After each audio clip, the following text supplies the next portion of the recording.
আবার ইন্ডিয়ান মিডিয়াত বিএনপির মহাসচিব মির্জা ভাই আবার কি কইছে দেখেন, আমি পড়ে শোনাচ্ছি ওদের। এদিকে ভারতের সঙ্গে শুধু বিএনপির নয়, বাংলাদেশের সবারই একটা সম্পর্ক রাখা উচিত। আপনি রাখবেন, রাখেন, অন্য সবাই দেখেন কেন? কারণ আবার কইছে, কারণ হচ্ছে তারা আমাদের সবচেয়ে বড় প্রতিবেশী। তো কি হয়েছে? আমাদের বহু ক্ষেত্রে ভারতের সঙ্গে বাণিজ্য আছে, তাই নাকি? কি কি আছে কইছে? খাদ্যশস্য, চাল, ডাল, আদা, মশলা আমরা ভারত থেকে আমদানি করে থাকি। হ্যাঁ মির্জা ভাই, পেঁয়াজটা বাদ পড়িছে, ওটা যুক্ত করে দিতেন। ভমা ভমা পেঁয়াজ।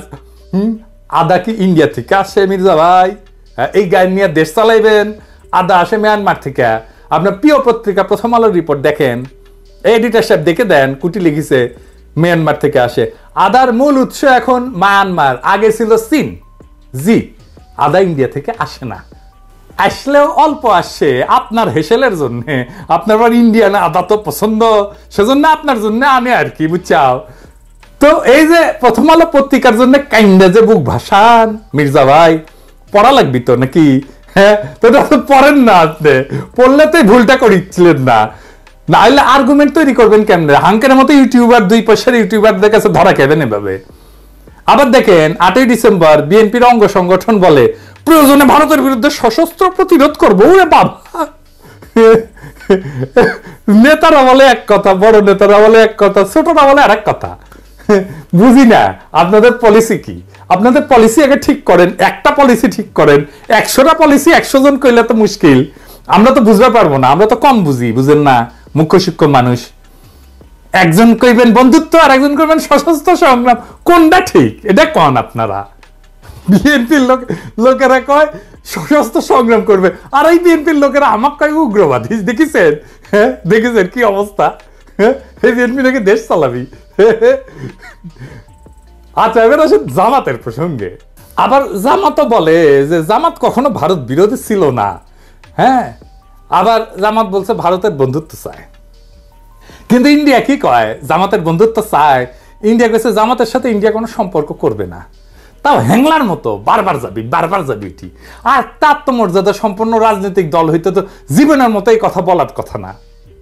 আচ্ছা, এটা বলেন জামাত ইসলামের ভাইরা বলেন, আপনাকে যদি জিজ্ঞেসই করে ভারতের সাথে বন্ধুত্ব চান কি, আপনি তো কইবেন, ডিপ্লোম্যাটিক্যালি কইবেন আমরা সব দেশের সাথে বন্ধুত্ব চাই, কারোর সাথে শত্রুতা চাই না, কইলেই তো হয়। আলাদা করে ভারতের কথা কয়া লাগে কেন আপনাদের? তার মানে বিএনপি যদি ক্ষমতা আসে তাহলে সব অ্যারেঞ্জমেন্ট ইন্ডিয়ার সাথে বরাবর থাকবি। ইন্ডিয়ার ভয় হচ্ছে যদি নির্বাচন দেরি হয় তাহলে 2টা ঘটনা ঘটবি। রাষ্ট্রীয় প্রতিষ্ঠানগুলোতে সংস্কার হবে, কিছুটা শক্তিশালী হবে, প্রতিষ্ঠানগুলোটা শক্তিশালী হবে। বিএনপি কলে দ্রুত জনপ্রিয়তা হারিতেছে, বিভিন্ন জায়গায় যা দখল টকল হচ্ছে না, এগুলা কিন্তু বিএনপির কোনো প্রেস্টিজ থাকিচ্ছে না। এটা বিএনপির নেতারা জানে কিনা জানি না, কয়া রাখলাম, আগে থেকে সতর্ক করে দিলাম, দ্রুত অজনপ্রিয় হইতেছে। তারপরে শিক্ষা প্রতিষ্ঠানগুলোতে আপনাদের তো ছাত্র দলের কোনো পজিশন নাই। আওয়ামী লীগের প্রস্থানে যে রাজনৈতিক শূন্যতা তৈরি হয়েছে, সেই স্থানে যদি নতুন কোন রাজনৈতিক শক্তির দখল কইরা নেয় তাহলে তো ইন্ডিয়ার সারা। কারণ ইন্ডিয়া জানে নতুন রাজনৈতিক শক্তি প্রবল ইন্ডিয়া বিরোধী হবে, তাই তার কাজ হচ্ছে প্রফেসর ইউনূসকে এই প্রচারণা দিয়া, হিন্দু নির্যাতন, অমুক তমুক দিয়া তার ব্যস্ত কইরা ভয় পাওয়া দেওয়া, যেন উনি তাড়াতাড়ি নির্বাচন দিয়া চলে যান। আর এটা কাজ হইতেছে কলে। প্রফেসর ইউনূসের শিক্ষা উপদেষ্টা কইছে 1 বছরের মধ্যে নির্বাচন হবে। এরপরে আবার সবাই হাউকাউ করে উঠছে, না না না না, এটা ব্যক্তিগত মতামত। অপূর্ব জাহাঙ্গীর এটা উনারে কইয়া দিছে ইন্ডিয়া, আমি কইলাম উনারে কইয়া দিছে ইন্ডিয়া। হাসিনার উন্নয়নের গল্প শুনাইতো উনি লিখেছিল, ভুলে যায় না? এটা সাহেব দেখান উনি কেমনে হাসিনারে তেলাইতো, দেখেছেন উন্নয়নের গল্প? এগুলো কাইনে তো বানাইছেন সব উপদেষ্টা, সব সফট বাকশালী করে উপদেষ্টা বানাইছেন আপনারা। দ্রুত নির্বাচন না হইলে, নতুন রাজনৈতিক শক্তি উত্থিত হইলে বাংলাদেশে ভারতীয় সমস্ত ইন্টারেস্ট জয় বাংলা হয়ে যাবে। এইটা ইন্ডিয়া সর্বশক্তি দিয়ে বাধা দেওয়ার চেষ্টা করতেছে। সে চাইতেছে দ্রুত নির্বাচন। এইটাই এত ভারতীয় ক্যাম্পেইনের মূলে, আর কিচ্ছু না। নির্বাচনের ঘোষণা আসবে, ভারতীয় সব ক্যাম্পেইন থেমে যাবে, আপনি লিখে নিন। এইবার প্রফেসর ইউনূসকে কই, এই যে ডিসইনফরমেশন ক্যাম্পেইন, মেটার সাথে বসছেন দেখলাম, এইটা থেকে আপনার সরকারকে যারা রক্ষা করতে পারতো তারা তো নিষ্ক্রিয় হয়ে গেছে। 2 মাসে সিচুয়েশন পাল্টায় দেওয়া যায়। দেশের মানুষ জানে বন্দুকের গুল্লি মিস হইতে পারে, এই বান্দার পরিকল্পনা মিস হবে না। অনেক পরিকল্পনা দিচ্ছে, আপনার চোখে পড়ছে কিনা জানি না, কিন্তু এই মিডিয়া ক্যাম্পেইন ইউটিউবে এপিসোড কইরা বলার বিষয় না, অন্যগুলো ইউটিউবে এপিসোড কইরা কইছি, বলে দিলে তো ইন্ডিয়া পদ্ধতি পাল্টাই দেবে, তাই না? তাই এটা শুধু আপনারে কইতে হবে, আপনারে চাইতে হবে সাহায্য, আমরা বাহিনী নিয়ে ঝাঁপায় পড়ব। আমি আবারও বলি, আপনি এবং একমাত্র আপনি চাইলেই সাহায্য করব, বান্দা হাজির থাকবে। বিপ্লব করছি যেটুকুই ভূমিকার থাকুক, করছি তো, রাখছি তো, অল্প হোক কম হোক বেশি হোক, বেগার খাটছি অনেক, অনেক কিছু স্যাক্রিফাইস করে এই কাজগুলো করি, তার খাটবো না তো বেগার। কারণ আপনার সরকার চরমভাবে বিপ্লবের শক্তিকে উপেক্ষা করছেন। আমেরিকা গেলেন, একবার কনক সারোয়ার আর ইলিয়াস ডেকে ধন্যবাদ দিতে পারতেন না? দেন নাই তো। অনেকের সাথে দেখা করেছেন, এই দুইটা মানুষের সাথে একটু দেখা করতে পারতেন না? ডাকলেই চলে আসতো, ওদের ভূমিকা কি কম? যারা ফ্যাসিবাদের আমলে বিকল্প মিডিয়ার দায়িত্ব পালন করলো, তাদের সামান্য রিকগনিশন দেন নাই। উল্টা ফারুকের মতো মালরে উপদেষ্টা বানাইছেন, শফিকের মতো মুজিব প্রেমিকের বানাইছেন প্রেস সচিব।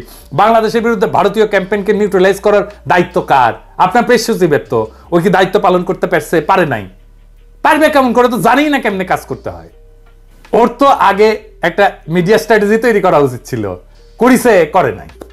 আপনার তো এই জেনজেডের সাথে একটা কানেকশন তৈরি করা উচিত ছিল, ছিল না? সেটা কে করে দিবে? প্রেস সচিবই তো করে দিবে। প্রেস রিলিজ দেওয়া কি মিডিয়া স্ট্র্যাটেজি নাকি? আর ওই যে সাংবাদিকদের সাথে কথা বলা, এটা মিডিয়া স্ট্র্যাটেজি নাকি? এটা তো না, মিডিয়া স্ট্র্যাটেজি অন্য জিনিস। ওই জানেই না ক্যাঙ্কা করে মিডিয়া স্ট্র্যাটেজি তৈরি করা লাগে। আমি আর একটা এপিসোড করবো নি ওই মিডিয়া স্ট্র্যাটেজি ক্যাঙ্কা করে তৈরি করতে হয়, কি কি মিডিয়া স্ট্র্যাটেজি করা যেতে পারতো, করুম নি আর একটা পরে। তবে আপনি এই ইন্ডিয়ান ডিসইনফরমেশন এটারে ফাইট দেওয়ার জন্য যা যা করা দরকার, আমরা 2 মাসে আপনার পরিস্থিতি চেঞ্জ করে দেব, কথা দিলাম। আওয়াজ দিবেন, আমরা আসবো। কন্ডিশন একটাই, আপনাকে প্রফেসর ইউনূস আপনাকে সাহায্য চাইতে হবে। সাহায্য না নিলে অসুবিধা নাই, জাতি জানলো আমরা তৈরি ছিলাম, নিজের কাছেও পরিষ্কার থাকবো, আমরা আমাদের কর্তব্য বিস্তৃত হই নাই।